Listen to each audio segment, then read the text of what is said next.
Hey everyone, welcome back to John's Watch. Today I'm taking a look at a new game called Avatar Frontiers of Pandora. This game is released on December 7th, 2023. Its regular price is $89.99 Canadian, or regional equivalent, and it's developed by Massive Entertainment and published by Ubisoft. So this is an Avatar game, not the anime Avatar, the James Cameron Pocahontas story Avatar, that one. I think it technically ties into the movie.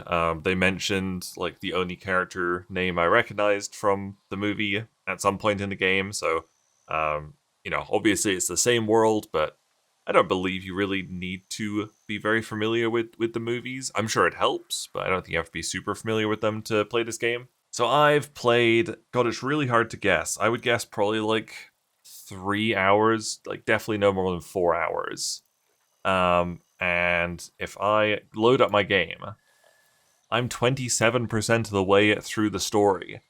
That's crazy. I really feel like I have not been playing very long. I've definitely been skipping all side quests so far, but like I really didn't think I was very far into the game, but more than a quarter done apparently. So this is the world of Pandora.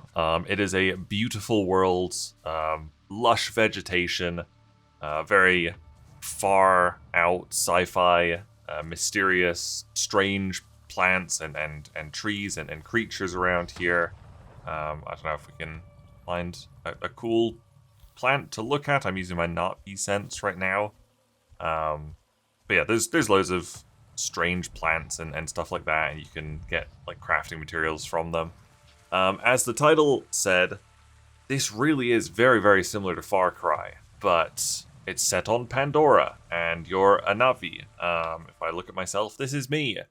I'm playing as a lady, because the male voice is atrocious. The male voice sounds like they are about 14 years old, and just everybody else has got like, all the other guys that you talk to have like these really deep, serious voices, and then your guy just like pops up with his high-pitched little boy voice, and like it completely took me out of it. So luckily you can actually like change everything about your appearance at any time in the game, from like a station in bases.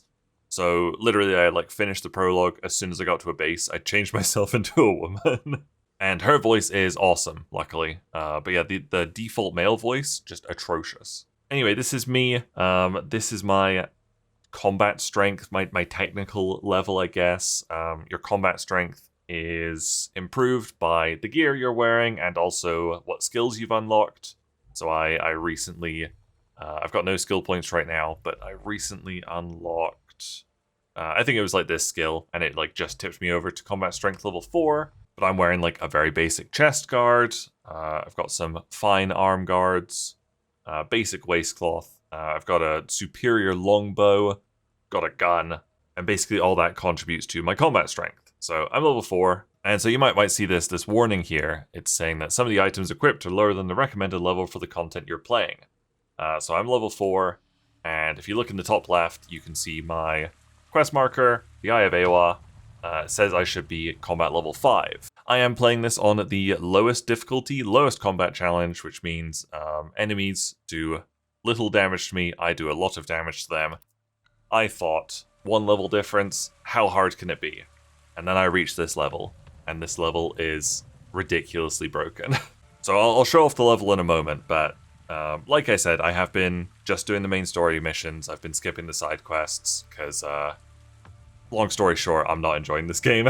But I really wanted to reach a specific story quest, because that's where you unlock the flying dinosaur bird thing, whatever they're called in Avatar world. And so I was just trying to beeline to that quest, and I got to this one, and this has just been like a real stumbling block for me.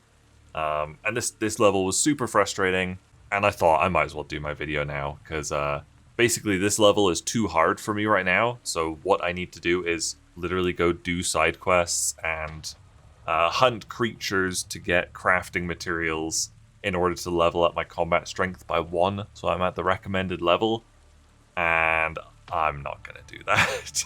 So that's me standing around for quite a while. This is Okay, so you've got to set your sights on the towers and the gas storage facility.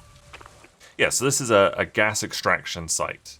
I have to sabotage it, and in order to do that, basically I have to sabotage this extraction site because the biome I'm in right now it's polluted. I guess like if it's green, it's all fine, but where I am right now, it's all polluted, and I need to get this material for the actual main story quest I'm doing. And in order to get this, it's only found in the swamp biome, but this swamp biome is polluted, which means I can't harvest any of the materials. So I have to clear out this base in order to de-pollute the land so I can get my crafting material for the actual quest I'm doing. So if I go here, I do my nut vision, we can see there's a ton of enemies and stuff in here. But these glowing points are the things I need to hack, basically. But you can see there's enemies all over the place. Like, I need to get over there, I need to get over there, and I need to get there. Those will be the 3 things in my Sabotage the RDA gas extraction site quest. So in order to hack things, I equip my SID gun, my hacking gun. And so, like I said, this game is very similar to Far Cry, and you can basically see this as like an outpost that you would see in Far Cry.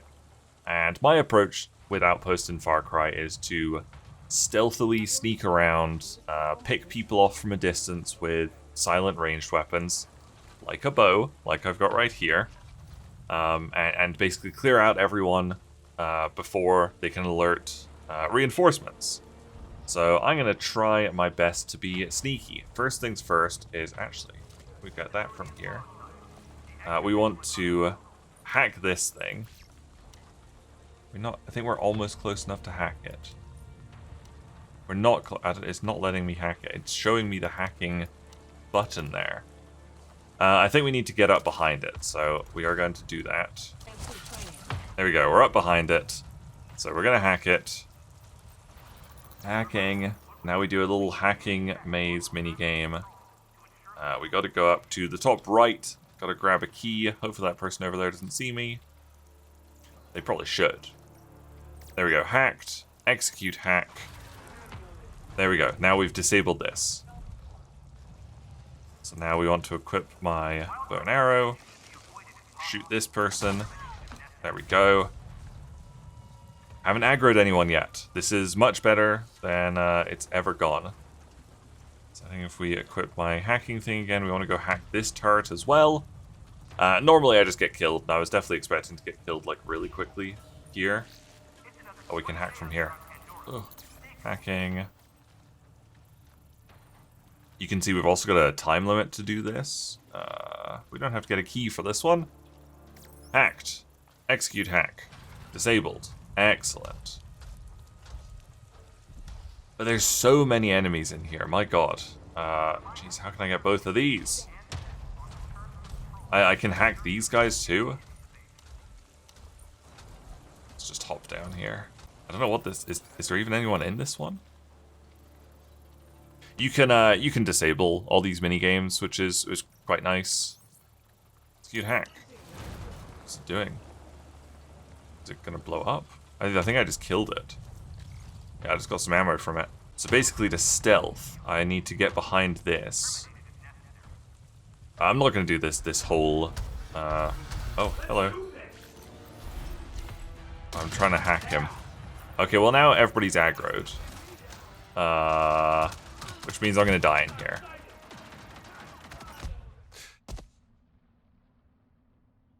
So yeah, it's technically possible to stealth, but like it doesn't feel anywhere near as good as stealthing in Far Cry does, where you can like shut up, where you can just like pick people off from the back, because I don't know if you noticed, but fucking every enemy in here is just a big fucking mech.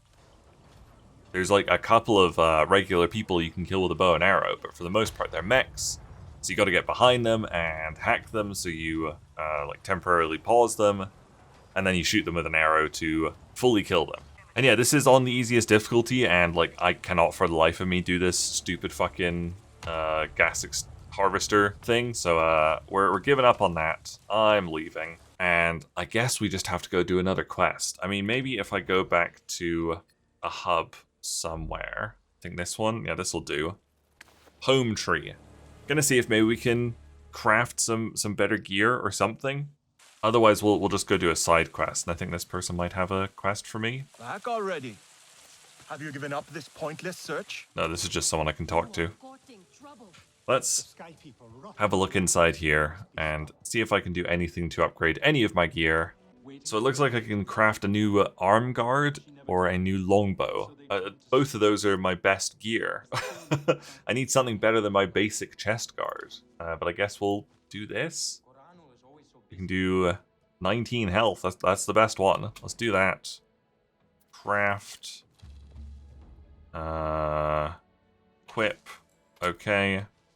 Excellent. I wish there was just like a store I could buy stuff at. I think there is somewhere. Just haven't found it. Can I get something from here? Wow, an arm guard mod. Maybe I can use that. Mod. Arm guard. Yes. Look at that. We've got up from like 4.1 to 4.2 maybe. And so all the stuff, I'll go back to the crafting bench. But all the stuff in here that you're seeing, this hide is stuff that I've harvested from hunting, basically.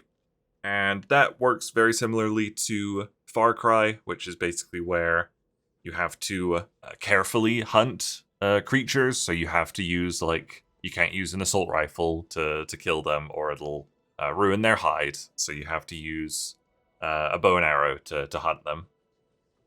And that's how you get this kind of stuff. You can also get materials from plants, which I'm trying to find right now.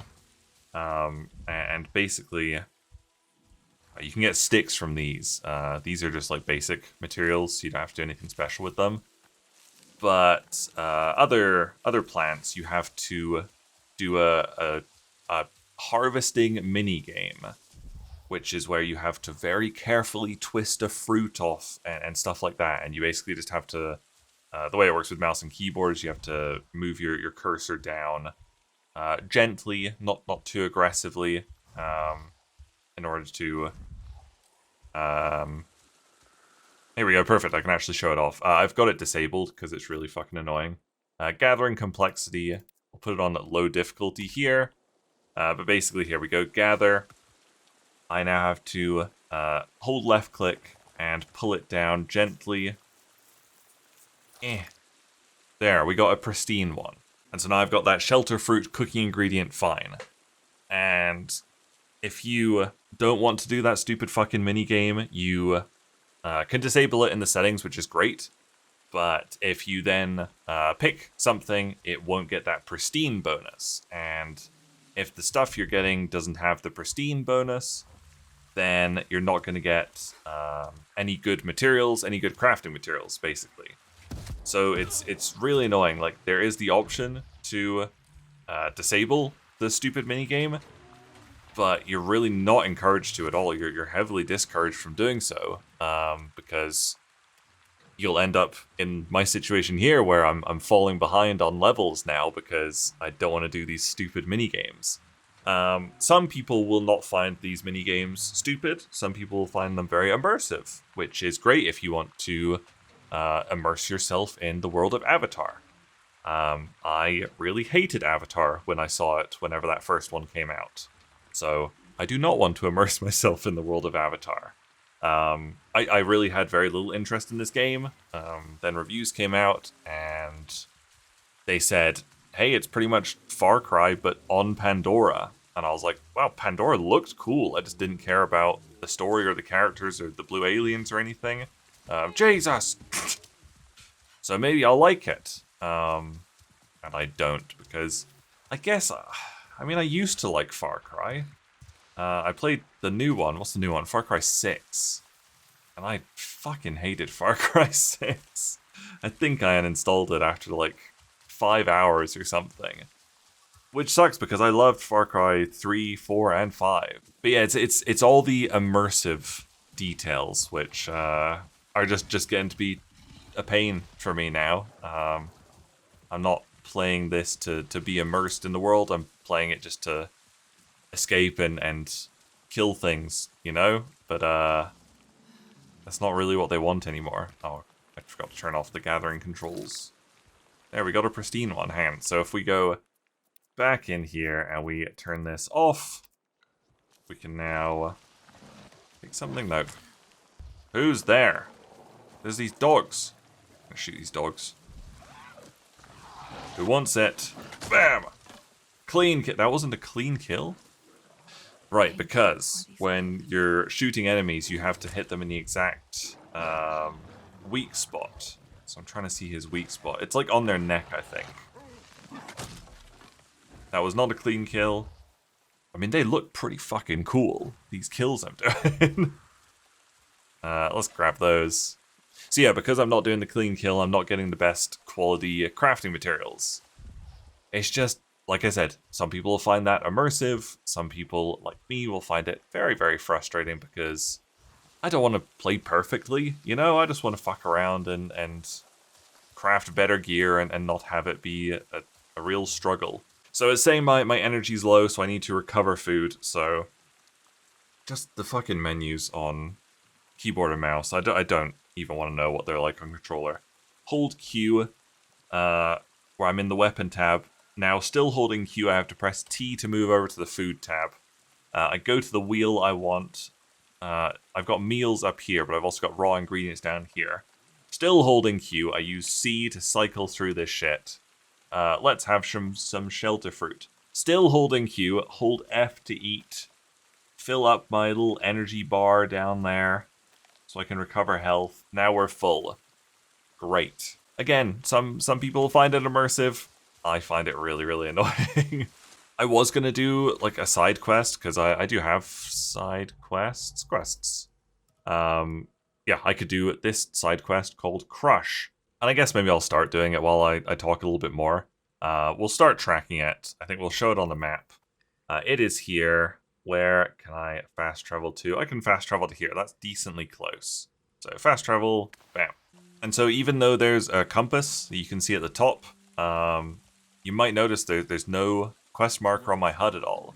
So in order to see the quest marker, it's not even a proper quest marker. I have to hold X to do my Navi vision. That is the quest marker. And it does not stay all the time. It doesn't show you a distance to it. I can tap X to make it show up again. But for the most part, you're kind of expected to use the... Oh god! Use the descriptions in the top left to find out where it is. And I think they've been using like that description system for quite a while now. I think that was also in Assassin's Creed. But I'm sure with Assassin's Creed, you could still like have like a quest marker on your HUD, and you could make it show the distance and everything. You just can't do it in this game. They want it to be really immersive. So where is it? I think it's the show quest tracker. Oh no, sorry, that's the quest tracker up here, which you can turn off if you want. Again, if you want it to be immersive, you can. I don't want it to be immersive. I want it to be a fucking video game. Quest guidance. You can have guided or exploration. Guided will provide specific locations, which is recommended. Exploration will provide hints to quest locations, but require you to use the map and world knowledge to find where to go. So I've already got it on the most handholdy option there is. And this is the fucking handholdy option. A blue light glowing off in the distance that you just run to. And the world does look really good, but it is fucking massive. And when you're running to a quest point, there's not a ton to do. Like, you can go hunting and shit if you want to, but I do so much running in this game. It's crazy. And it probably gets a little bit better once you've got your flying bird dragon thing, which I was trying to get to, just was not able to. Should be where Nawak saw that lone human. Because I got a stumbling block at that one quest. I've got to investigate the island for clues. The clue system is so awful. Boot prints on this branch. So basically, for the clues, for the investigating, you have to look at everything. An empty hive. Got to investigate everything. Fell or knocked down. So ideally you want to find all the clues, and you basically have to connect pairs of clues, and it's looking like possibly this one. There's only two clues. Whoever was here, they kicked the tree, brought down the hive. Not smart. So that was pretty easy to do, but there are more clues. Looks like an aircraft landing. These are resistance rations. I just had a quest recently where there were 6 of these clues very close together, and it was just a real pain to try and guess which pairs went together. So I'm guessing maybe this. But what else? And was it in here? Or was it this one over here? A cracked tablet. Where is this one? Oh, here. No. Nope, so that doesn't work. So we gotta find another clue. Again, super immersive. That feels like the theme of this video. Lots of systems that are really immersive, but I don't like because I don't know. I don't want to be that immersed, you know? I want to play a video game. I don't want to feel like I'm in a hunting and investigating simulation, you know? That's just me personally. I know this game has got loads of very positive reviews, but it's just all the immersive systems just really very, very quickly wore me down, and I got really sick of it and just wasn't enjoying it at all. And it doesn't help that I really don't like Avatar and don't care about the lore and everything of this, even though I think the world's pretty, even though we haven't been able to show off like how pretty it is in this video because it's just been raining the whole time. Technically, it's interesting. There's some really weird options that you can't disable. If you look in the top left right now, you can see behind all that quest marker on the HUD, it's all blurred behind it. There's a blur effect behind that text. And as far as I can tell, there's no way to disable that. And I think it's even happening in the bottom right. I don't know if you can... You might be able to see it in the video. But if you look behind the grenade icon, the 3 and little grenade, there's this really obvious blurred circle, and there's no like fade between where the blur starts and the blur ends. This one's really hard to demonstrate, and like it might not make it do well in the video. I'm trying to like get it positioned well so you can see it. But I've never seen such a weird HUD design where like you can get like a decent chunk of your screen. If you're looking in the top left right now, a decent chunk of your screen is all blurred and looks weird. Like I like having the text there, but I don't want the weird blur effect. There's a field of view slider, which is excellent. Very happy with that. There's some really good accessibility stuff.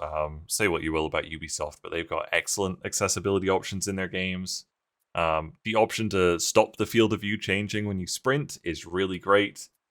Camera animation intensity, awesome setting. Autocomplete, some of those hacking mini games, very, very cool. I haven't got to these memory paintings, but again, options to make it a little bit more gamey, which is nice. Graphic settings, it's got all the temporal upscaler, and actually there's no option to disable it at all. You can have DLSS, you can have FSR 3, or you can have TAA. If you do FSR 3, you have the option of doing frame generation. I tried them both. I do have an NVIDIA GTX 3080, and while my frame rate reading read slightly higher with FSR 3 and frame generation on, it felt stuttery. So I've stuck with DLSS, and it's not been the best frame rate. It's always above 60 at least, but it felt the smoothest for sure. Option to disable motion blur and depth of field, which is great because I don't want either of those on. There is chromatic aberration and a vignette effect in the game by default. No options to disable them in here, but luckily there is a config file that you can edit to disable them, so better than Assassin's Creed Mirage, where you had to wait for a third-person mod to disable the chromatic aberration. Not good that it's not just graphic settings in here, it really should be, but at least you can disable it right from the start, because I'm playing this like 3 days after it came out. Lots of good settings. You can really customize a lot of your graphic settings here. All the stuff you're seeing right now is just The optimized settings I've found have worked decently well for me to get the most frame rate I can. But this really is a weird game. Like, this UI, it's kind of ugly, right? Like, I don't love this at all. It's just something about the use of blur, I think. Like, I've said it on the HUD here. You can see it for sure. Just weird HUD and UI. It's very strange.